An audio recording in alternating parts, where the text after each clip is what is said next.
Um dedo de prosa com tanto de inteligência e um bocado de questões do momento. Sejam bem-vindos a mais um episódio do Conversa de Ateliê, o podcast do Ateliê de Humanidades, que faz o encontro entre os nossos apoiadores e os nossos colaboradores. Hoje estou aqui na mesa com o nosso time de sempre, do Conversas. Fala, André. Fala, pessoal. Bia Martins. Fala, Bia. Oi, gente. E Paulo Henrique Martins. Fala, Paulo. Pessoal, tudo bom? Certo, vamos lá.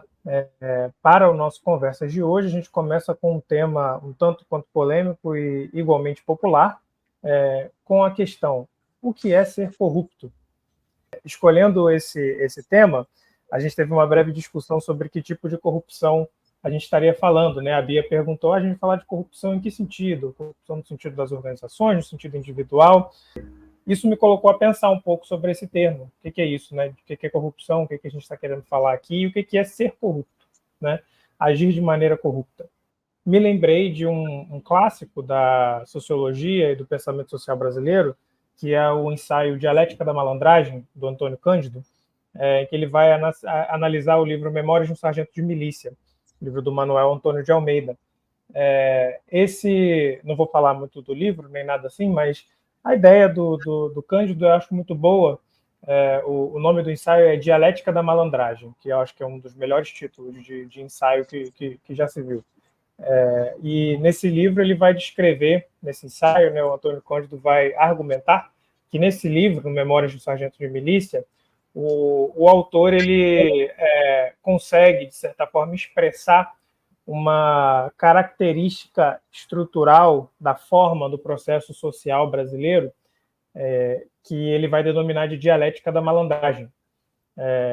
Para não me estender muito nessa explicação, eu só vou ler aqui um trechinho do ensaio a título de introdução, para a gente começar a conversar. Isso é o Antônio Cândido falando do livro, né? Ordem e liberdade, isto é, policiamentos internos e externos, direito de arbítrio e de ação violenta sobre o estranho, são formulações desse estado de coisas. No Brasil, nunca os grupos ou os indivíduos encontraram efetivamente tais formas. Nunca tiveram a obsessão da ordem, senão como princípio abstrato, nem da liberdade, senão como capricho. As formas espontâneas da sociabilidade atuaram com maior desafogo, e por isso abrandaram os choques entre a norma e a conduta, tornando menos dramáticos os conflitos de consciência. Na sua estrutura mais íntima e na sua visão latente das coisas, este livro, Memórias do Sargento de Milícia, exprime a vasta acomodação geral que dissolve os extremos, tira o significado da lei e da ordem, manifesta a penetração recíproca dos grupos, das ideias, das atitudes mais díspares, criando uma espécie de terra de ninguém moral, onde a transgressão é apenas um matiz na gama que vai da norma ao crime. Essa é uma visão que foi expressa de maneiras muito diferentes no pensamento social brasileiro, mas que, de certa forma, está intimando aí que a corrupção é algo mais ou menos normal em termos de sociedade brasileira. Eu diria que a corrupção é algo normal em termos de sociedade. E a gente pode conversar um pouco mais sobre isso, mas eu queria começar essa conversa colocando isso. Pensando a corrupção, primeiro, né, a princípio, não necessariamente como um escândalo moral, uma coisa terrível, que todos nós concordamos que corrupção é uma coisa ruim, é uma coisa que tem consequências negativas, isso aí todo mundo sabe, né? Não precisa vir ouvir a gente para falar isso, vocês podem ouvir qualquer outro político, qualquer outro podcast sobre política, que a corrupção é sempre uma vilã. Mas eu acho que é interessante a gente pensar a corrupção um pouco mais, com uma visão um pouco mais naturalista, no sentido de onde ela vem, onde ela mora, o que ela come, como ela sobrevive, né? Eu acho que essa colocação do Antônio Cândido ela não vale só para o Brasil, ela vale para todas as sociedades, pelo menos as sociedades com estados. Aí também é uma outra questão. Não sei se a sociedade sem estado tem corrupção, mas para sociedades com estado, a corrupção é um fenômeno, eu diria, mais ou menos cotidiano. E é sobre ela que a gente vai falar hoje. Pois bem, a mesa está aberta. Quem quiser começar, fique à vontade. Então, acho que a entrada via Dialética da Malandragem é excelente do Antônio Cândido. Acho que vai bem dentro de um ponto. É claro que você entra falando sobre como o Antônio Cândido pensa a forma brasileira e depois fala, não, mas isso também se aplica a todas as sociedades. Só que eu acho que, sem querer fazer uma reflexão sobre corrupção comparada, eu acho que o que está aí na Dialética da Malandragem, que expressa um pouco uma questão que é nossa, é que corrupção poderia ser entendido como um ato de ser rompido, um ato de romper, de corromper no sentido de perda de substância. No sentido metafísico, digamos, se corrompe aquilo que tem uma forma, aquilo que tem uma substância, aquilo que vai perdendo a sua substância, sua forma, e vai se tornando uma outra coisa. Quando você pensa nesse sentido, digamos, mais metafísico da coisa, sociedades, civilizações, grupos que já não tem uma substância muito bem moldada, muito bem vazada, uma forma muito bem estabelecida, elas poderiam se dizer, numa perspectiva ou outra, de que elas, na verdade, são isso aí. Elas se vazam de diversas formas, são moldáveis demais. Ou seja, é até difícil você falar dentro da sociedade que há corrupção aqui ou ali. Que eu acho que é uma das coisas que está no Dialética da Malandragem, acho que foi feliz sua entrada, o quanto que é até difícil de você chegar e dizer, não, mas isso é corrupção, isso não é corrupção, porque o nível de adaptação e de modelamento às circunstâncias é muito grande. E aí, nesse caso, eu acho que, sem falar de outras sociedades, no Brasil esse nível de adaptação é bastante considerável, como você mesmo expressou aí a partir do Antônio Cândido, e poderia se dizer que no Brasil a palavra, o tópico corrupção pode estar muito na boca das pessoas, não seja corrupto, o problema da corrupção e tal, mas no dia a dia o nível de adaptação e modelação é tão grande que parece que não há substância em muito do que se coloca. Ou seja, não há muitos discernimentos sobre o certo, o errado, o que pode, o que não pode. De forma que, às vezes, me parece que no nosso país odiamos a corrupção dos outros. Né? A corrupção se torna mais como um acusativo de alguém do que efetivamente como um problema dentro das necessidades de se adaptar às circunstâncias. Quando você trata de questões que eu acho que estão muito próximos do tema da corrupção, que são a questão da coisa pública, de respeito pela coisa pública, dividir público e privado, coisa que a gente chegou a conversar nos últimos podcasts, a gente se vê muito, pelo menos, quando eu pensei assim, vamos tratar sobre a questão da corrupção, a gente se vê muito, pelo menos eu me vejo muito no nosso país, e aí não tenho que falar dos outros, tenho que falar do nosso. Eu vejo muito nas circunstâncias do dia a dia, do cotidiano no Brasil, uma dificuldade de você falar isso não pode ser feito. Pensando em coisas triviais de relações de vizinhança, de algumas decisões sobre, é preciso fazer uma obra, como é que podemos fazer uma obra? Tem um vereador que promete que essa obra pode fazer nessa vila, mas ela é privada, como é que pode fazer? Não, porque isso, assim. E aí você vê uma série de movimentos que as pessoas fazem, assim, e você tem que explicar, se desgastar, para dizer o óbvio para as pessoas. Querido, isso não é certo. Existe o público, existe o privado. O que você está querendo fazer é pegar um dinheiro público, utilizar no espaço privado. E aí você se desgasta em uma coisa que é um assunto que parece que você é a pessoa que está sendo chato, que, falando óbvio, as pessoas não entendem. Sinceramente, os pessoas não entendem o que você está dizendo. Aí você tem que ficar explicando. Isso, não sei o que e tal. Aí vai, daqui a pouco o assunto volta de novo. Aí eu tenho que desenhar, fazer uma coisa. É um pouco a dificuldade que você tem, muitas vezes, na nossa sociedade, em que, não sei como é que é em outros contextos. Em outros contextos, a questão, muitas vezes, nem se colocaria. Na nossa sociedade, se coloca, e a pessoa que vai dizer isso não é certo, fica de chata na história. Fica... por quê? E aí que é a questão. É o nível de adaptacionismo.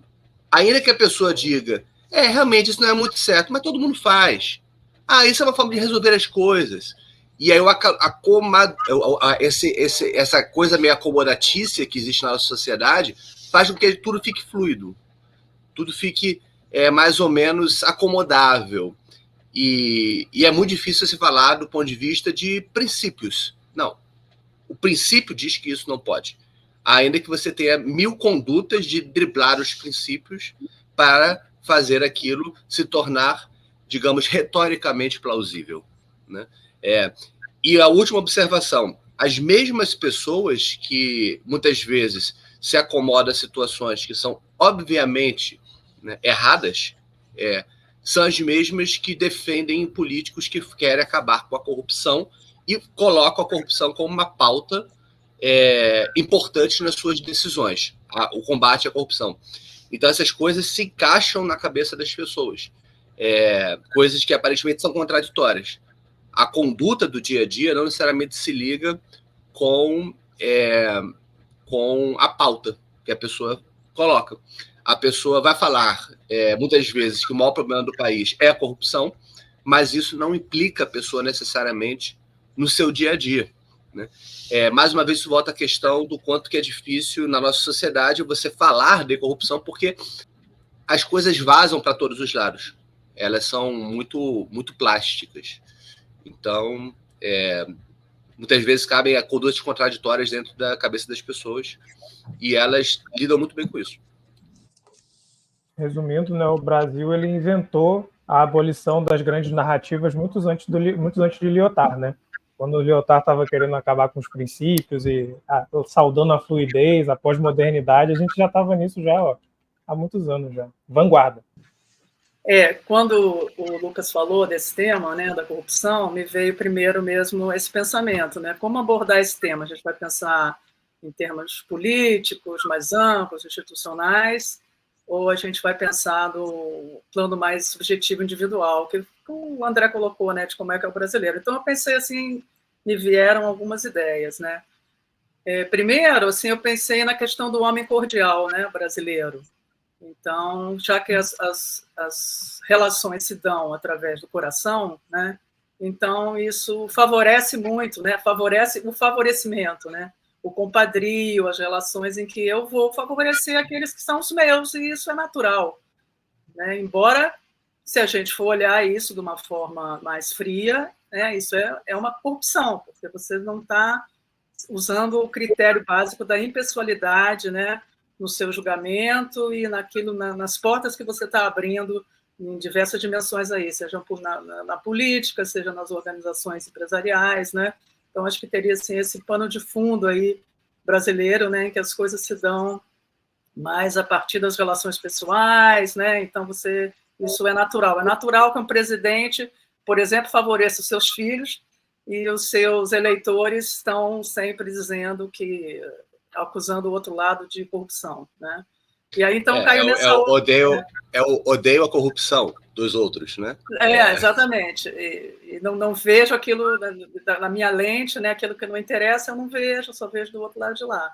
E aí eu caio assim, nessa outra reflexão, né? Que vocês estavam colocando, o Brasil, os outros países e tal. Então, assim, meu irmão morou um tempo, uns 2 anos na Alemanha, né? Então, lá é o seguinte, meu filho, se você saiu da linha um pouquinho, entendeu? Você vai ser penalizado imediatamente, a polícia vai lá na sua casa, bate na sua porta, o seu carro, se você entrou ali na contramão, você perde a sua licença de dirigir, você perde o seu carro.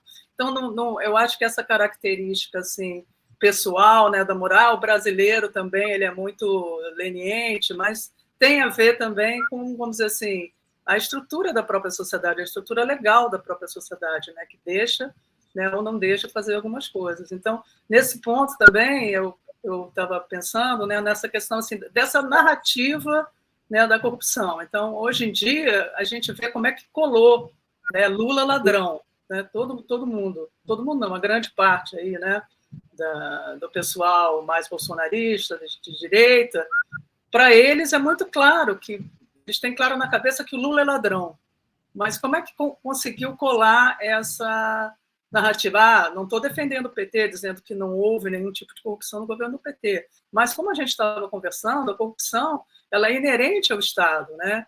Então, assim, em diversos momentos da história brasileira, essa bandeira da corrupção ela é levantada exatamente para encobrir, vamos dizer assim, um debate mais profundo sobre quais são os projetos de país que desejamos, né? Então foi o Jânio Quadros com a vassourinha, né, naquela época. Depois veio o... Oh, meu Deus! Agora me deu aqui um lapso de memória, né? O Collor, né? O Collor, claro, o Collor, com aquela coisa dos marajás. Então, como se aquilo fosse uma grande corrupção. E depois, em seguida, ele mesmo foi deposto por uma questão de corrupção, né? Então, assim, qual é a questão, né? E o próprio PT, depois, foi quem estruturou melhor, vamos dizer assim, uma parte institucional para o Estado combater a corrupção, que foi fortalecendo o Ministério Público, sempre deixando a Polícia Federal com autonomia e outras legislações que foram criadas nesse sentido, né, de combater a corrupção. E acabou ele mesmo, né, o próprio PT, o próprio governo do PT, tropeçando ali naquilo que ele tinha criado como, enfim, uma estrutura contra a corrupção, porque a corrupção ela é inerente ao Estado, né? Então, não vou aqui fazer desculpa, passar o pano para o PT, né? Mas ele fez esse trabalho, né? Os governos do PT fizeram esse trabalho. Esse é o trabalho mais importante, né? Da sociedade se organizar, uma plataforma legal, assim, para poder combater a corrupção. E isso sair de um nível, né? Esse debate sair do nível da moralidade. Ah, tal é honesto, né? O mito é honesto e o outro Lula é ladrão. Não é por aí. É construir uma sociedade que possa estruturalmente, né, combater a corrupção, seja lá de que lado vier, né? O que falar de uma sociedade dessa em que os próprios juízes, que são aqueles que devem defender e aplicar a lei, ganham super salários que são uma afronta contra as próprias normas constitucionais, né? Então, não, eu faço um adendo aí ao seu comentário, né? Que também é uma coisa que eu tinha pensado.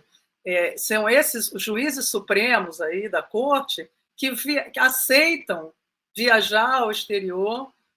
A última viagem que foi feita por alguns dos ministros do STF para Londres foi patrocinada por uma empresa que tem uma causa a ser julgada pelo STF.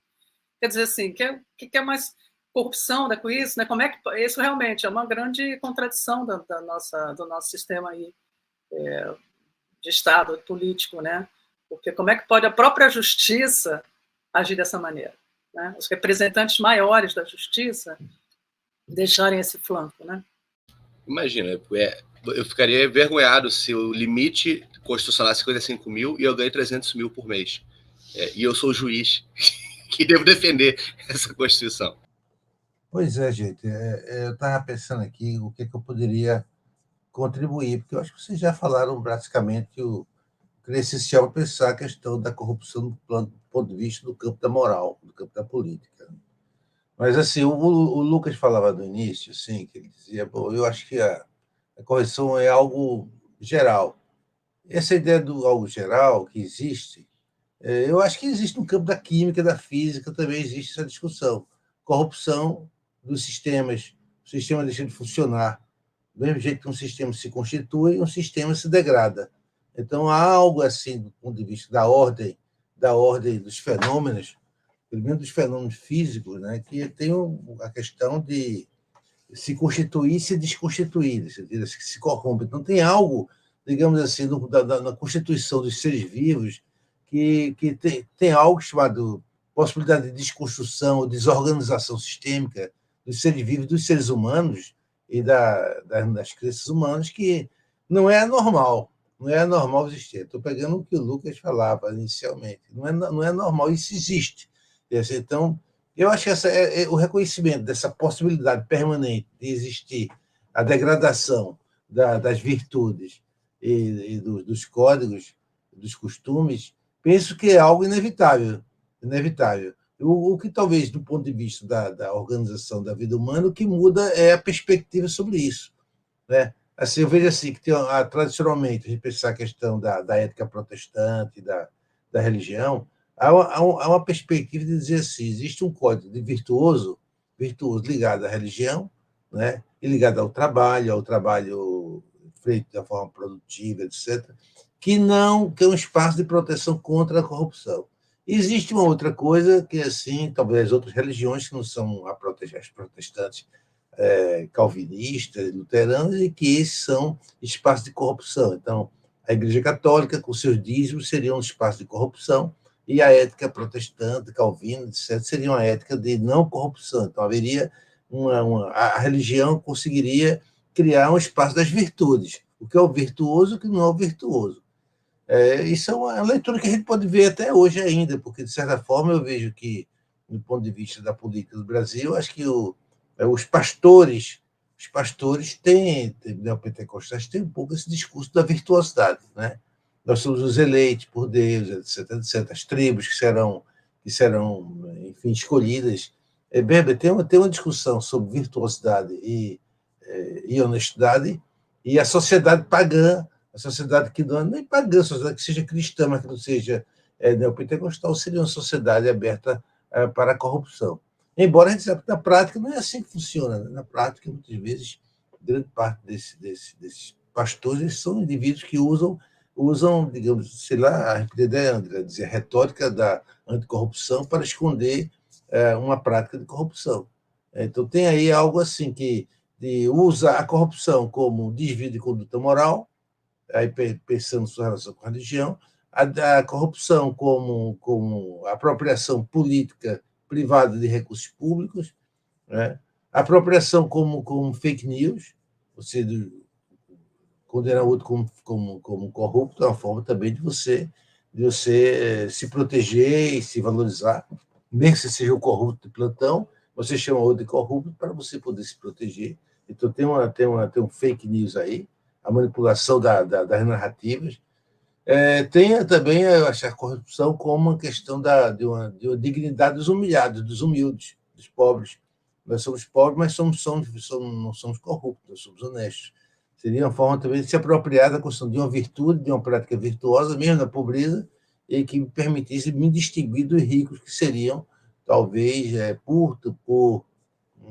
como diria Jesus, que não passou na agulha, né? É mais fácil o pobre para entrar no reino do céu do que os ricos, como é possível passar por um buraco da agulha. Bom, não deixa de haver aí uma suspeição sobre a riqueza material por parte do próprio Jesus. Bom, isso eu só fiz aqui, complementando tudo que vocês falaram, eu trouxe aqui algumas perspectivas diferentes para a gente pensar essa situação. Eu estava procurando, né, alguns dados sobre corrupção antes da gente gravar. Tem um índice, né, global de corrupção, tem uma organização internacional de transparência, né, que produz produz dois índices, né? Tem o índice de percepção de corrupção e o índice composito de corrupção. Transparency International, o nome da ONU. São índices que têm seus problemas metodológicos, né, mas eles são bons para pensar, de certa forma. Por exemplo, em termos de percepção de corrupção, o score deles, né, a pontuação é de 0 a 100, sendo 0 percepção de que o país é altamente corrupto e 100 percepção de que ele não é corrupto, né? Então, quanto maior o score, mais as pessoas do país acham que o país não é corrupto. Quanto menor, mais acham que é corrupto. Aí o Brasil, nesse ranking, está com o número 34, que é um número bem baixo. Né? O ranking deles tem tipo 180 países, a gente está na posição 104. Significa que a gente tem uma percepção, né? A percepção dos brasileiros é de que o Brasil é um país muito corrupto. E isso é uma coisa que faz a gente pensar nessa disjunção entre a percepção da corrupção, a corrupção que existe. Porque como um fenômeno que é, por sua natureza, clandestino, é difícil a gente mensurar. É difícil você afirmar, não, esse país é corrupto mais do que esse, né? Porque pela própria natureza do evento a gente tem dificuldade de mensurar. Mas mesmo nessas tentativas difíceis, né, de se mensurar a corrupção, há um argumento de que em países protestantes há menores índices de corrupção. Isso é uma coisa que se fala na literatura comparada, quando você pega por religião, né? E Paulo trouxe essa questão e me lembrou. Também é uma forma da gente pensar a dimensão cultural da corrupção, né?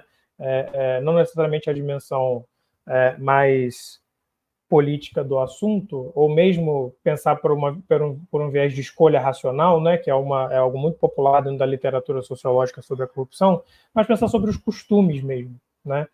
Sobre em que medida a fronteira entre o lícito e ilícito ela é definida pelos nossos esquemas interpretativos que a gente traz para as situações, né? Mas, além dessa questão, ao lado dessa questão mais simbólica, eu tem um autor indiano que se chama Shiv Visvanathan, que escreve sobre a corrupção, e ele vai falar sobre a corrupção como uma espécie de forma de negociar o acesso ao aparato burocrático, que é, de certa forma, inerente, né, uma propriedade emergente de instituições burocráticas. Uma vez que você instaura uma instituição burocrática e com essa instituição você faz a divisão entre o formal e o informal, o público e o privado, a coisa pública e a coisa pessoal, a corrupção aparece quase, ele vai falar como uma etnociência de governo, ou seja, é um saber nativo de dentro de instituições governamentais, que não só as pessoas dentro dessas instituições, como também fora, utilizam para negociar esse acesso, né? E ele faz uma visão bem, digamos assim, cínica, né, acerca da corrupção. Ele não está fazendo nenhum juízo moral, então não seria cínica, mas uma visão moral, né?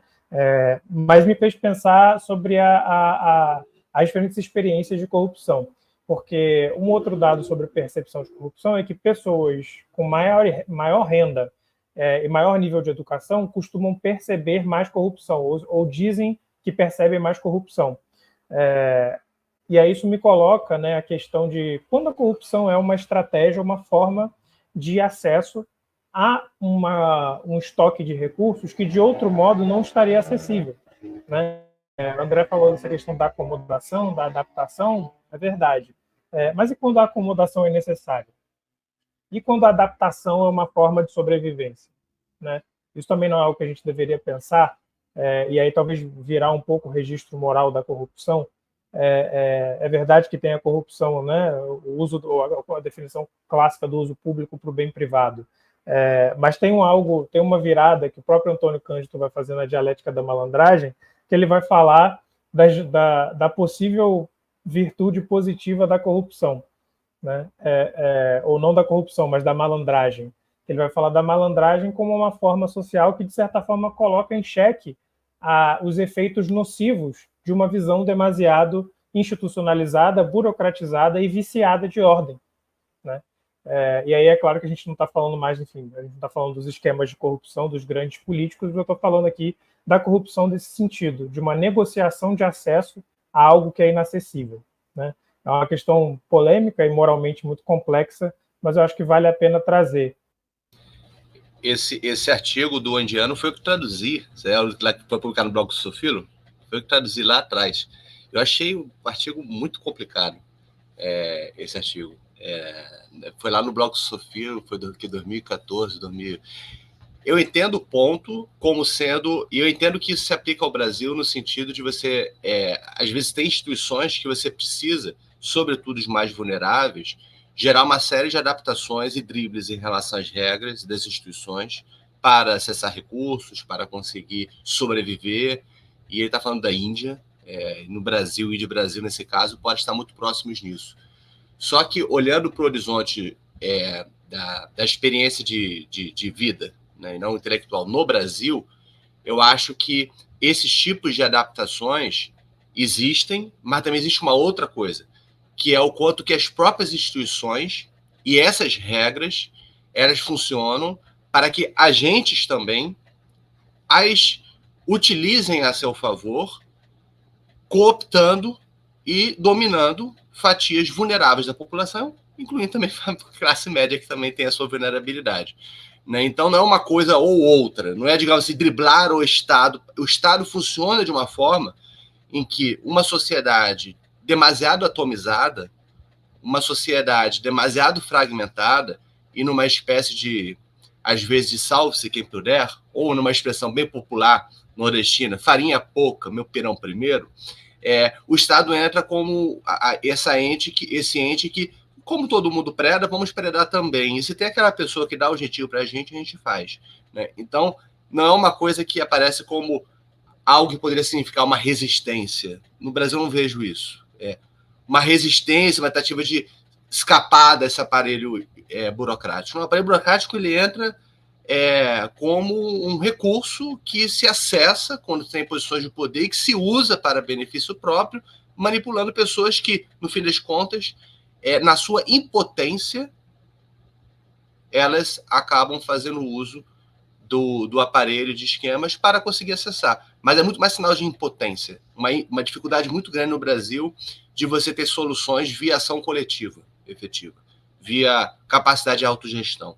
Pensa o caso da Vila, especificamente, que foi aquela que a incapacidade de 18 pessoas de ter uma ação coletiva, de resolver uma questão, que é uma questão privada, faz com que algumas postulem que vamos pedir para um vereador resolver o problema. Isso é sinal de impotência profunda na capacidade de 18 pessoas resolver uma questão que é extremamente simples de ser resolvida, se as 18 pessoas conseguirem resolver. É claro que eu fiz de tudo, até falei, para bloquear, conseguir bloquear esse caminho, e conseguir tentar encaminhar uma linha, né, que está tentando se fazer por ação coletiva efetiva. Que é isso, existe um espaço privado, um espaço que nós todos temos que cuidar e temos que lidar da forma própria. É uma micro situação em que você percebe que na sociedade brasileira, como as pessoas não têm escolas práticas de democracia, como disse Oliveira Viana, que não é bom ser citado, porque a solução dele não era das melhores, né, política, né? Como não houve escola prática de democracia, as pessoas, né, com uma certa insolidarismo, para utilizar ainda nos termos do Florestan Fernandes, elas têm uma impotência muito grande de agir. Existe uma carência de liderança, de organização coletiva, claro que tem que nuançar, né? Tem muita experiência comunitária no Brasil. E nessa impotência entra o agente externo. Entra o sonho do Messias, que vai chegar aqui, vai sarar tudo, né? Vai acabar a corrupção, vai purificar.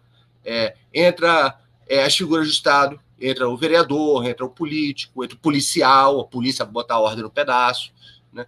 E nesse caso a religião, para tentar trazer um lado interessante, por que o pentecostalismo é forte em comunidades? Porque o pentecostalismo ele entra, muitas vezes, como aquilo que vai fazer com que determinada pessoa da família vou colocar meu filho na igreja para meu filho não entrar no tráfico, para não virar bandido. Então, a religião ela entra como, no Brasil, num país com esse sentido, assim, da dificuldade de uma ação coletiva, como sendo aquilo que vai enquadrar, muitas vezes, a pessoa para não entrar na vida ruim, né? Para, como falar com as pessoas, vida ruim, vida bandida, ou no mau caminho. E aí entra a religião enquadrando de alguma forma as pessoas. É claro que muitas vezes enquadrando de má fé, onde o discurso não condiz com a prática, mas pelo menos às vezes é um meio pelo qual algumas famílias tentam, numa situação, até mesmo em comunidade, de que você está tendo que lidar o tempo todo, né, sobretudo com seus filhos, em situação de não conseguir cortar muito bem o que pode fazer, o que não pode fazer, a religião acaba enquadrando isso, ressignificando a velha lógica, né, de discernir as pessoas no Brasil entre o trabalhador e o bandido, né? A religião às vezes entra dando até um status da pessoa, porque ela é vista como trabalhadora, como honesta. Mas eu queria lembrar, assim, acho que tem um aspecto sobre a cultura política brasileira, a cultura do poder no Brasil, que é diferente dessa cultura protestante tradicional, da ética protestante, da cultura do direito positivo, do Montesquieu, por exemplo. Eu vejo assim que, todos os dois casos, da ética protestante como do direito positivo, eu vejo uma questão de trabalhar uma virtuosidade, manter uma virtuosidade moral, né? No caso do Montesquieu, a questão bom, todo aquele pessoal tem uma via, todos os déspotas tradicionais, o feudalismo como corrupto, né? Então eles estavam tentando montar uma ordem moderna, né, jurídica, direito positivo, que pudesse assegurar essa legalidade, essa moralidade dos costumes através da divisão dos poderes do Estado, para evitar que alguém se apoderasse dos recursos, e aí para ele seria o lembro da corrupção. Mas eu acho que no Brasil, assim, essa virtuosidade que a gente está vendo, uma busca de conservar uma virtuosidade do que seja gestão coletiva do poder, no Brasil é muito complicado, porque você vê desde o começo essa dádiva do clientelismo, por exemplo, né? Você se apropriar dos recursos do Estado, do poder, né, para você manter sua clientela, até hoje. E, digamos que os pastores fazem isso hoje, como os coronéis faziam antes, e no Império se fazia também essa mesma coisa. Quer dizer, eles não viam isso como uma corrupção. Assim. Classe média também é ricão, né? Isso parece, esse vereador só aparece de 4 anos, no ano de eleição eleitoral, por coincidência. Aí aparece na Tijuca falando, o que vocês precisam? Não tem nem o elemento da culpa que seria dado pela religião, não tem. Você acha tão normal, né? Se eu sou prefeito do interior, de uma cidade, cara, por que não, né? Eu botar um cargo para minha mulher, para meu amigo, para meu filho, né? E essa mesma coisa, você veja, o Brasil tem 5.500 e tantos municípios. É uma disputa muito grande para você beneficiar suas comunidades. Então, o pessoal precisa de emenda parlamentar, precisa de favores, cargos públicos, porque é assim que se mantém a política. Né? São muitos municípios, muitos vereadores, muitos deputados, muitos senadores. Não estou justificando, não. Estou dizendo assim, que tem uma lógica. Tem uma lógica de tentativa de sobrevivência no campo da política, é a partir de uma prática de uso de recursos coletivos, de recursos públicos, que não é visto como corrupção.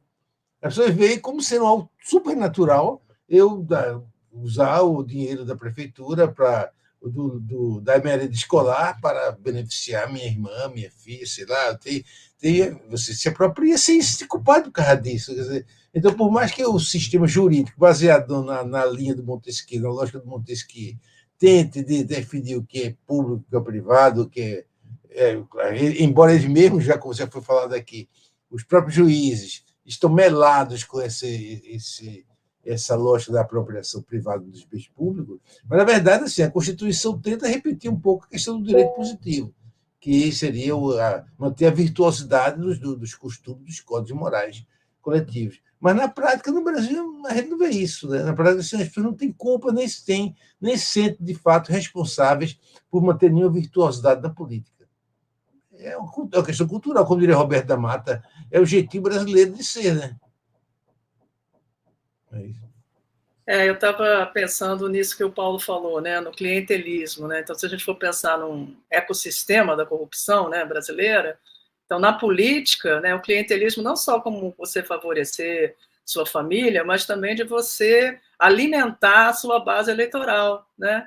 Então, se você tem recursos, em vez daquele político, né, pensar num plano, num projeto que possa favorecer toda a população ali daquela cidade, não, ele vai direcionar aquilo para aquele grupo específico que ele sabe que dali vem os votos, né? Aqui mesmo também no meu bairro, a gente tem aqui uma pracinha, um movimento comunitário, aí pedimos aí a prefeitura, veio aqui, mas aí a prefeitura vem através da pessoa que cuida aqui da região, aí quando ia haver uma confraternização aqui no final de semana, a pessoa que é a liderança aqui da área recebe um contato, fulano pode ir aí, fulano que provavelmente é candidato a vereador, pode ir aí para fazer parte dessa... Olha, a gente não é assim que a gente trabalha, papapá, papapá. É uma coisa muito difícil, né? Assim, é muito normal também de você ver, né, essas faixas, né, de políticos. Essa praça foi reformada por fulano, né? Aqui fulano, na vila do André seria, né, fulano asfaltou essa vila, né? Ou fez o calçamento aqui da vila. Então, assim, é assim que a política também aqui no Brasil sobrevive nesse clientelismo, né? E sobre o que o Lucas estava falando, desse autor indiano, há bastante tempo, não vou me lembrar agora do nome do autor, eu li um livro que era assim, um livro na primeira pessoa de um indiano que mora nos Estados Unidos, migrou para lá adolescente, falando sobre a vida em Mumbai, né? E que lá é assim, ponto final. Você chega lá, vai alugar um apartamento, você quer ter luz e gás, você vai ter que pagar uma quantia ali de molhar a mão ali dos agentes públicos. Não tem outra saída. Lá me parece muito mais profunda a corrupção do que aqui, que a gente precisa como nessa negociação, né, que o André estava falando, muitas vezes é necessário, ou você faz isso, ou você não vai conseguir o que você precisa, né, você, enfim, molhar a mão de algum agente aí para conseguir um alvará, para conseguir uma coisa mais acelerada ali no âmbito de cartórios, etc. e tal, né? Mas aí, toda a nossa conversa, quando o Lucas falou desse artigo, A Dialética da Malandragem, eu me lembrei da Ópera do Malandro, né? Do Chico Buarque, e da letra da música Homenagem ao Malandro. que ele fala, queria fazer um samba em homenagem ao malandro, então eu fui lá na Lapa, só que não conseguia, porque lá não tem mais malandro, porque agora tem malandro candidato a malandro federal, e o malandro, para valer, não espalha, ele agora tem família, filho, e chacoalha no trem da Central, né? Eu acho interessante que é tudo isso aí da nossa cultura, né? O malandro mesmo desistiu da malandragem porque tem malandro demais já. O malandro ele tem um resquício tem uma memória literária no malandro de um herói popular, né? Eu acho que é esse ponto mesmo, que essa quebra, né, que ele vira trabalhador com a vida de merda, né? É também essa quebra que André está falando de são estratégias, são formas de se adaptar, muitas vezes se impõem. Eu penso muito isso a partir da saúde, né? A questão de furar a fila no SUS, conseguir um atendimento quando você precisa, senão você não consegue, enfim. Isso é questão, às vezes é questão de vida ou morte, né? A gente fala às vezes de corrupção, estamos falando aqui, uma pessoa que quer enriquecer, às vezes é questão de precisar, né? E aí faz o quê, né? E realmente, né? São caminhos que se abrem aí, né? Poderia ter a via da ação coletiva, mas essa via parece que o fermento para ela não parece estar aqui, né? Ou muitas vezes essa mesma via dá com os burros na água, né? A gente tenta transformar, tenta se organizar, fazer as coisas de maneira coletiva, mas esbarra nas engrenagens já muito viciadas, né? Da coisa pública, da coisa governamental, e aí acaba sendo cada um por si, né? Realmente o uso privado da coisa que poderia ser coletiva, antes de ser pública, poderia ser coletiva, né? Que é uma distinção importante também. Mas vamos, então, seguir para o nosso próximo tópico, já conversamos bastante, e a gente segue para o nosso tema emergente.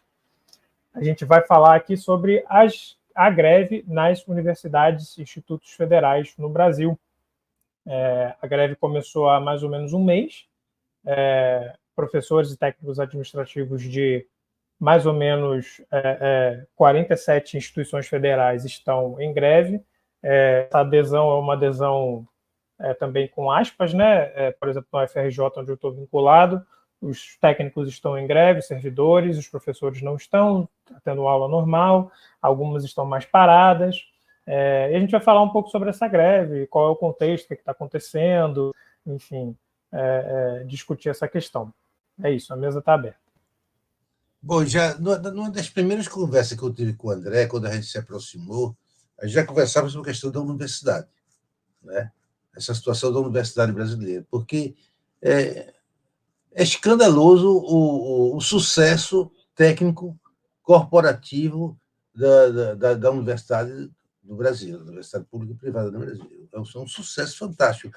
Eu sempre digo assim, se a gente pegar só a sociologia, tem 53 programas com mestrado e doutorado em sociologia no Brasil, e pega toda a América Latina, pega ciências sociais, política, antropologia e história, não chega a 40 cursos de pós-graduação em toda a América Latina, tirando o Brasil. Então, só sociologia no Brasil são 53. Se colocar antropologia, política, história, etc., passa de 200 fácil. Então, tem um sucesso corporativo muito grande no desenvolvimento dos últimos 40 anos da pós-graduação e da universidade pública e privada também no Brasil, que, de certa forma, gera um contraste com a insatisfação das pessoas. Há uma insatisfação muito grande. Uma insatisfação muito grande de professores e técnicos com relação ao desempenho dessa pós-graduação, que, no entanto, gerou uma quantidade enorme de emprego e de possibilidade de reconhecimento acadêmico, etc. Tem um contraste aí entre o sucesso corporativo técnico do desenvolvimento da universidade no Brasil, pública e privada, e a insatisfação generalizada, não generalizada, mas insatisfação bem ampla de alunos, professores e técnicos com relação a essa universidade. E, assim, uma incapacidade muito grande também dessa universidade se fazer sua autocrítica, com relação à sua missão, à sua perspectiva. Desde todo o tempo que eu trabalhei nessa Universidade Federal de Pernambuco, eu nunca consigo fazer uma avaliação do desempenho dos estudantes, dos professores, dos técnicos, ao longo desses anos. Não tem como. Qualquer tentativa de fazer uma avaliação sobre desempenho é sabotado. É como se o espírito corporativo não permite que qualquer pessoa que quiser fazer algum tipo de avaliação é visto como dedo duro. É um dedo duro, tá querendo meter a mão em algo que não pode meter. Então, se o cara não dá aula, porque não quer dar aula. Se o aluno não quer estudar, porque não quer. Mas assim, os técnicos não querem trabalhar. Eu tinha um profissional que trabalha quando eu era coordenador da pós-graduação, que o cara usava, na hora que a gente saía, eu descobri depois, ele ia usar toda a impressora nossa para fazer. Ele trabalhava no sindicato dos técnicos, então fazer rolar material de propaganda política, etc., na hora vaga, quer dizer, corrupção, né? Para mim é corrupção. Você está usando um recurso acadêmico de um programa para você fazer material em nome da democracia, material de panfleto para ser distribuído. Então, eu estou trazendo isso porque assim, eu acho que é tão complicada essa situação da universidade pública atual, porque a gente está falando de universidade pública e mais a universidade do que as escolas técnicas, que eu acho que elas são mais jovens e têm um perfil um pouco diferenciado. Mas eu acho que a universidade é muito complicada. Então, eu não sei, depois do momento atual, fazer uma greve sem considerar a complexidade do problema do financiamento da universidade, da degradação do sistema logístico, do mal-estar cultural dos alunos, da falta de perspectiva com relação a trabalho, a emprego. São tantas coisas coletivas que uma greve de caráter trabalhista, sindical, eu me pergunto, apesar de entender a legitimidade da demanda por salarial, eu me pergunto até que ponto isso leva a algum lugar. Eu acho que é muito mais complexa a situação como todo da situação da educação, do ensino. Isso já tem sido discutido aqui em outras oportunidades, também no ateliê. Muito mais complicada essa situação da formação da cidadania, da educação, da pesquisa no Brasil, do que simplesmente o problema que não vai ser resolvido com a questão salarial. Eu já vi, isso já aconteceu antes, na Sudene eu vi isso. A Sudene estava em crise e diziam que era problema salarial. Houve um aumento salarial e não mudou nada. Depois fechou. Não, isso que o Paulo falou, né, a respeito da falta de uma avaliação do desempenho, eu acho que isso é uma coisa que está em todo o serviço público, né? Até vejo que parece que está tendo um esforço agora do Ministério da Gestão, o novo Ministério da Gestão, de abordar essa questão, né? E porque eu também fiz minha carreira aqui na Câmara Municipal do Rio de Janeiro. E também, quem queria trabalhar, trabalhava, quem não queria trabalhar, não trabalhava, né? Isso é uma coisa que também é uma corrupção, né? Como a gente estava falando. Também tem a ver com esses favorecimentos, né? Então, você sempre tem uma costa quente para você poder fazer o que você faz, ou você tem uma posição privilegiada ali para você poder simplesmente não trabalhar enquanto as outras pessoas têm que trabalhar. Então, assim, isso realmente é uma questão a ser enfrentada, né? Acho que para todo serviço público que tem que estar, enfim, conectado com uma questão de eficiência, né? Não, no bom sentido, assim, da palavra, né? Senão não funciona. Agora, em a questão da universidade, assim, eu tenho na minha família, né, professores, amigos professores também, por eu ter feito, né, a pós-graduação, mestrado, doutorado, etc., né? E, assim, eu vejo que, assim, há uma degradação também, né? Quer dizer, eu não conheço esse aspecto que o Paulo falou, mas em nível salarial, você vê que há uma perda, né? E isso vai criando, vai represando, né, uma insatisfação. E enquanto você vê, vamos dizer assim, quais são as prioridades que o governo está tendo, para onde é que esse dinheiro está indo, né? Quando é que o orçamento, parece assim, não, mas não tem orçamento. Mas como assim não tem orçamento? Né? Se o juiz ganha não sei quanto, se tem, assim, agora tem, como é que é, assim, emendas PIX, né, que eu ouvi falar, que é uma coisa tão rápida que está sendo passada do governo federal para diversos deputados, e são emendas também que não se sabe direito para onde elas vão, e assim, o que resulta desse dinheiro que foi para lá. Então, é todo um sistema, um ambiente, né, de corrupção, né, que você não sabe para onde é que o dinheiro está indo, que dinheiro é esse, tem muito dinheiro, aí dizendo, não, para a universidade não temos mais dinheiro, só poder, né, esse ano não vai dar aumento, talvez só no ano que vem, e tal. Então, tudo isso vai alimentando, né, fermentando ali uma insatisfação muito grande. Agora, por outro lado, né, complementando aí o pensamento, eu acho que o recurso greve na educação é um recurso que ele não produz muita coisa, ele nem tensiona muito, na verdade, no meu ponto de vista, né? Assim, porque uma greve numa fábrica, ela significa concretamente que aquela fábrica não está produzindo e que aquele empresário não vai conseguir ter os produtos para venda. Numa universidade, quem é que vai ficar sem atendimento ali, sem recursos? São os alunos. E aí? Como é que fica isso? Mas isso pega mal para o governo, talvez é um governo de esquerda, então vai pegando mal, assim, porque vai pesando na reputação desse governo, mas isso é uma coisa também que se esvai, assim, né? Então, qual seria um recurso que poderia ser usado, né? Talvez até emendando aí com o pensamento do Paulo, né? Um pensamento mesmo coletivo de transformar a universidade em uma outra coisa, né? E talvez, de alguma maneira, pressionar o governo, né, fazendo aulas públicas e criando um outro tipo de universidade, uma coisa coletiva. Eu não sei dizer o quê, mas eu sei que a greve em si, ela não me parece muito uma solução, né? A gente já teve, né, experiência de greves em universidades federais que duraram 3 meses e que pouco se conseguiu, e que, no final das contas, aí, aquele período de aula que não foi dado assim, rapidamente, durante o mês de janeiro, e mais ou menos, então, faz de conta que deu o conteúdo. Então, o que aconteceu aí com a educação, né? O que aconteceu aí com os alunos? Então, assim, eu acho que a greve na educação era algo que tinha que ser repensado, assim como não dá para você pensar na greve na saúde também, né? E aí, como é que acontece? Se o pessoal do SUS entrar em greve, vai acontecer o quê? Né? Quem é que vai ser o prejudicado? Então, são pontos aí que precisam ser ainda refletidos e para se inventar, né? Inovar, criar novas formas de protesto. Os alunos que são lesados, quem é que vai pagar por isso? Né? Ninguém. Né? Os alunos vão acabar tendo que pagar por isso e pronto. E são lesados porque, no final das contas, resolve o problema ajustando o calendário mais burocraticamente do que realmente fazendo a função de formar essa garotada que vai ficar prejudicada na formação. Né? As críticas que eu faço em relação ao mundo universitário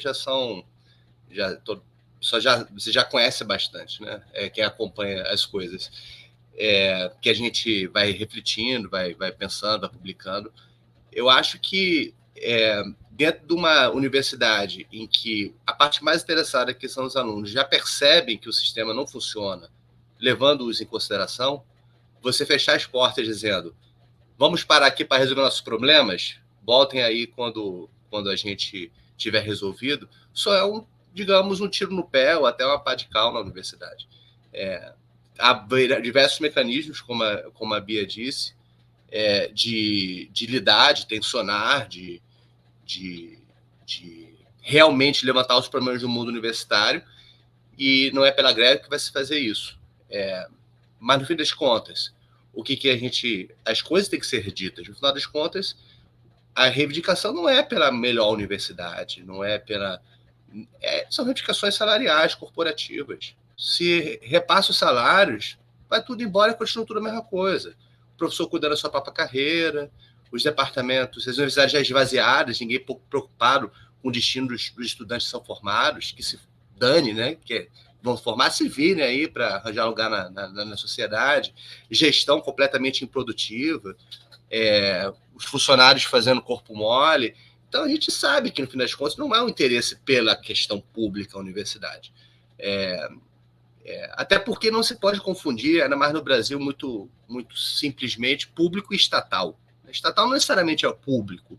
Eu acho que a gente carece de uma universidade pública. A gente tem uma universidade estatal poderosa, extremamente poderosa, mas também, às vezes, fracamente pública, com sentido público muito, muito esmorecido. E uma greve não vai resolver em nada disso. Um ponto que valeria enfatizar, mas ninguém vai peitar isso, ninguém está preocupado com isso, quais são os problemas graves que tem no âmbito da finalidade das universidades e no âmbito da gestão para que as universidades cumpram com seus objetivos. Gestão pública. Por que a gestão não funciona? Como é que pode se reformar as universidades no âmbito da gestão? Porque, ainda que haja questões de debates de orçamentos, embates de orçamentos e tudo mais, achar que a questão só é aumentar a sua fatia no orçamento não resolve o problema estrutural das universidades no país a médio e longo prazo. A situação de precarização também tem a ver de como que você vai carimbar o orçamento para lá e para cá e como que esse orçamento ele vai sendo executado. Se você não melhora o funcionamento da universidade em termos de eficiência, de produtividade, de entrega à sociedade, o orçamento realmente vai levar a pressionar, seja o salário, seja a capacidade de investimento. Às vezes, a nossa esquerda, né, ela tem a dificuldade de pensar no caráter da escassez do orçamento e da forma como o orçamento é dirigido e executado. As universidades, elas têm uma fatia grande do orçamento da educação, que, de alguma forma, está em prejuízo com a educação básica. Se você é uma pessoa responsável pelo orçamento, a prioridade é a educação básica e a universidade tem que melhorar o seu modelo de gestão para que sobre mais dinheiro para a educação fundamental. Não é? Então, isso tem que estar em questão. Porque, sim, existe um problema de falta de produtividade no sentido amplo do termo, que tem o produtivismo da universidade que não leva a lugar nenhum. Leva, na verdade, a uma máquina, muitas vezes, autorreprodutora, como o Titanic, como o Paulo fala, né? Vai acelerando rumo ao iceberg. E não dá para... até essa parte de tentar aumentar a produção por meio de variáveis de produtividade, a gente sabe que leva a um ensimesmamento, leva a um desfazimento da universidade, até colonizada por métricas estrangeiras. Não é por aí. Pensando em casos concretos recentes com quem a gente está em diálogo, assim, até pessoas que eu conheço que tentam trazer projetos para a universidade, para você tornar esse projeto efetivo, é difícil pra caramba. Tem que apertar a mão de um monte de gente, demora uma vida dentro da máquina para a coisa existir e pode voltar para trás e deixar de existir. Como é que você pode estar numa universidade que qualquer coisa que você queira criar dentro, você tem que fingir, você tem que tentar não passar pelo aparelho, porque senão não funciona. Calma aí, então alguma coisa está errada, né?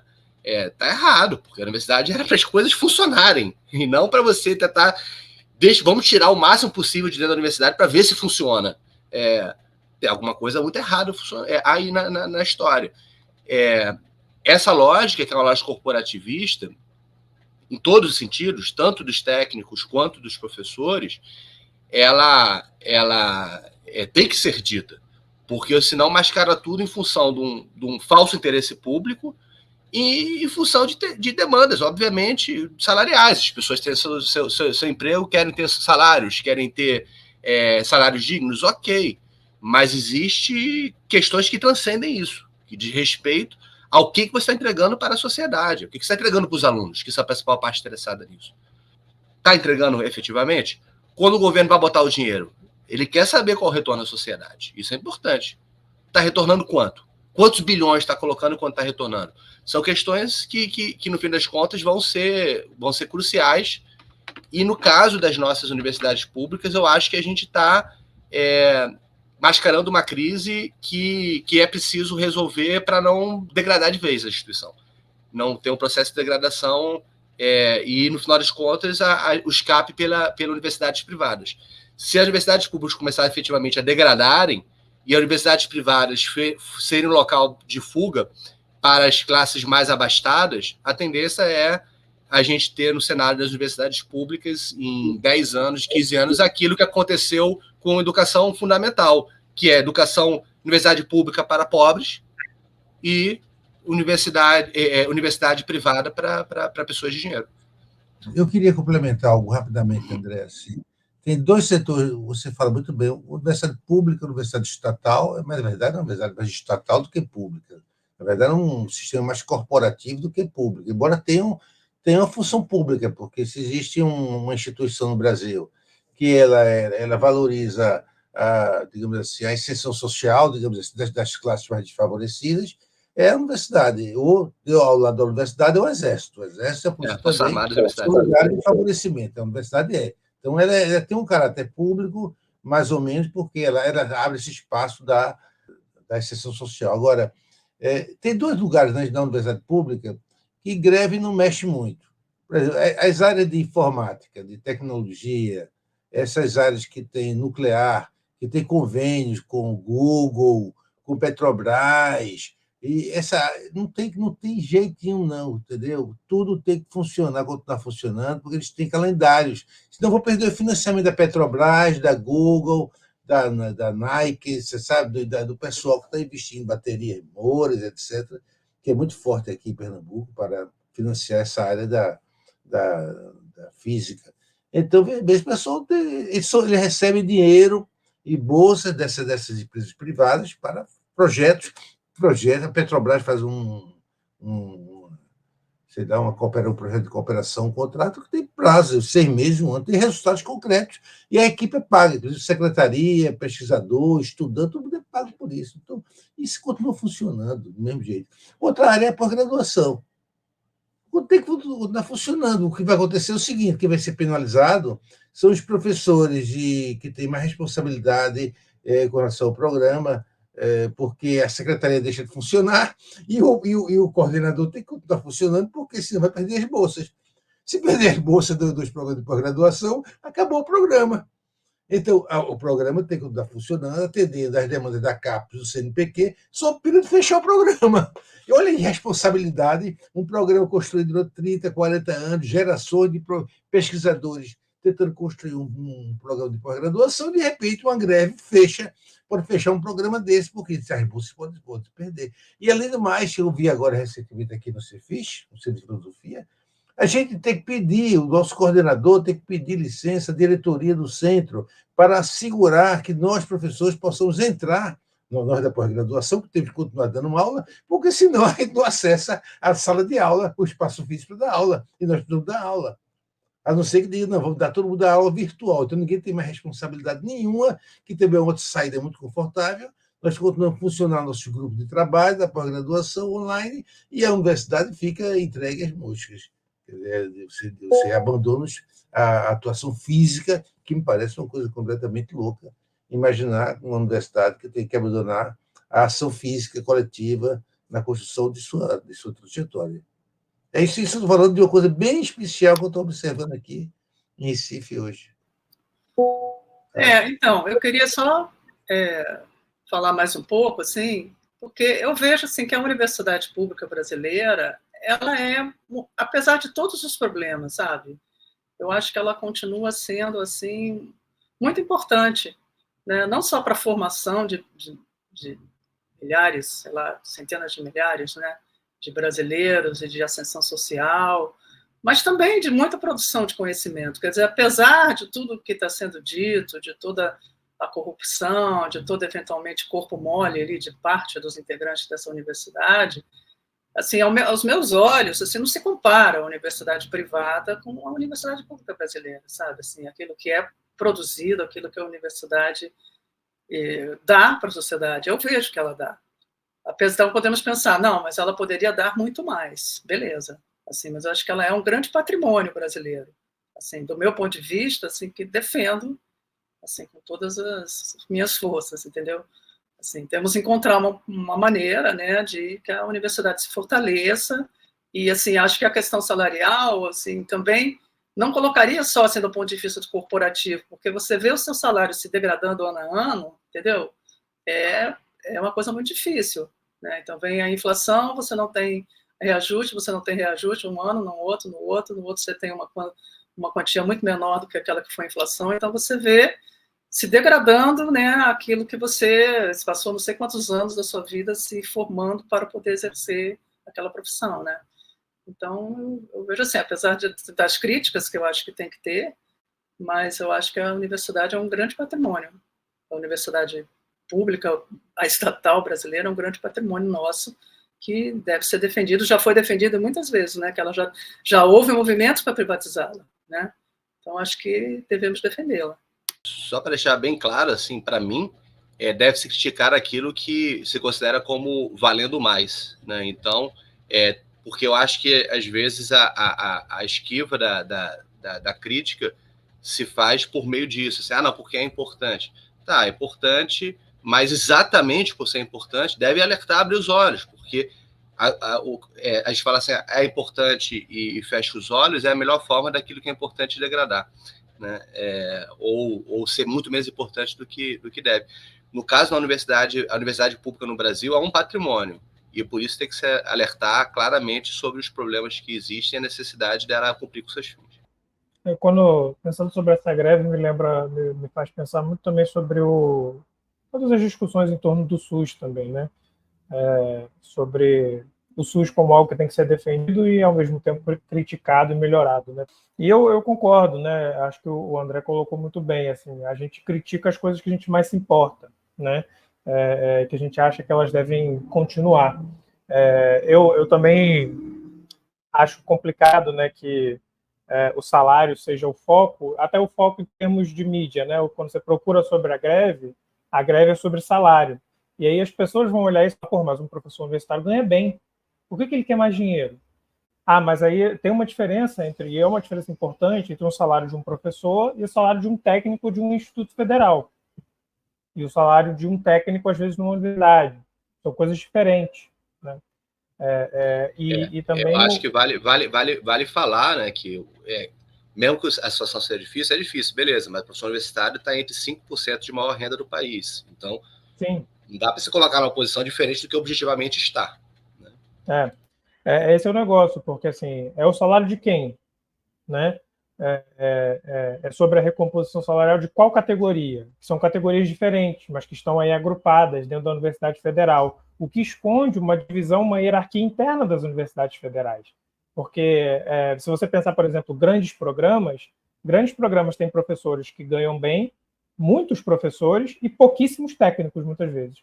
Aí esses técnicos administrativos trabalham pra caramba para atender um número grande de alunos e professores e ganham muito menos, né? Tem esses pontos da cadeia em que a coisa aperta, né? E esses pontos aí que merecem talvez uma atenção um pouco mais, uma atenção maior. Realmente, né? É difícil pensar em recomposição salarial quando grande parte do país não tem nem sequer uma coisa que pareça com salário, né? Eu acho que no final de contas tem uns engasgos aí, né?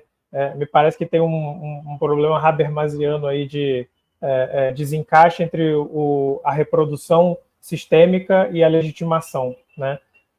Me parece que em termos de reprodução sistêmica material da universidade, a gente chegou num momento muito dramático, está muito difícil sustentar esse aparato universitário todo e, ao mesmo tempo, vivendo uma crise de legitimidade cultural, do ponto de vista cultural, da universidade, né? É difícil casar essas duas coisas. Como é que a gente justifica, né, o que o Paulo falou, um país com 40 programas, né, de sociologia e antropologia, quando essas disciplinas nem sequer têm uma legitimidade mais ou menos estabelecida do ponto de vista da sociedade civil. Para onde vão os milhares que estão formados todo ano por esse programa? Exatamente. Isso também é um problema de reprodução também sistêmica e simbólica, né? Porque essas pessoas elas sofrem, né? Elas se formam e elas vão para onde? O que elas vão falar sobre essa formação delas? Vão falar, eu fiz uma faculdade que não serviu para nada para mim, né? Porque eu terminei essa graduação e não fui para lugar nenhum, né? E aí cada vez mais fragiliza, né, a legitimidade das nossas práticas disciplinares aqui, científicas, no lado das ciências sociais e humanas, né? Enfim, é um imbróglio grande, né? Talvez, assim como as crises de legitimidade do Estado que ele tem passado pelas últimas décadas, as nossas formas de reivindicação também devam ser revisitadas, né? Ô, Lucas, eu acho que eu queria acrescentar o seguinte: a missão, acho que o André falou um pouco disso, sabia? Tem que se repensar a missão da universidade também. Assim, a gente tem que ter muito cuidado para não desmontar, e a Bia tem razão, quando chama a atenção, não desmontar a universidade pública, porque esse é um projeto de privatização de tudo, da universidade pública, do Estado, tudo. Então tem que ter cuidado para dizer, olha, como ela está com dificuldades, muito dominada por uma lógica corporativa, joga fora. Aí eu também vi o André, a Bia, todo mundo aqui, vocês todos com cuidado com relação a isso, porque seria dar um instrumento à extrema-direita de acabar com a esfera pública, né? Agora, isso não impede que a gente tenha que fazer rediscutir a missão, a avaliação, missão, né? E assim, eu vejo sobretudo as humanidades com mais com algum problema maior, porque as outras áreas estão, já, como disse, estão implicadas com laboratórios privados, não estão com problemas de financiamento. Meu filho formou-se na área de informática aqui, já recebeu uma bolsa do Google, não sei o quanto, para fazer mestrado no Canadá, já está fazendo doutorado, nem volta. Já entrou num esquema de financiamento, desde a graduação, sua bolsa já era financiada por uma empresa estrangeira. Então, bem, o pessoal está.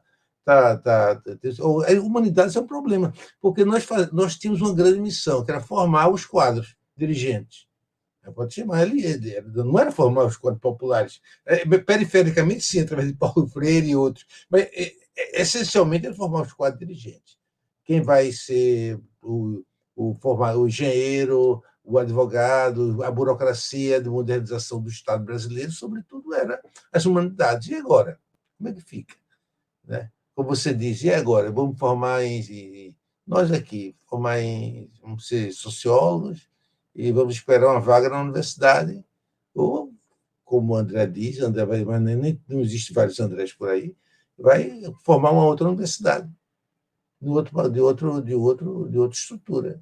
Mas nem todo mundo tem força para isso. Né?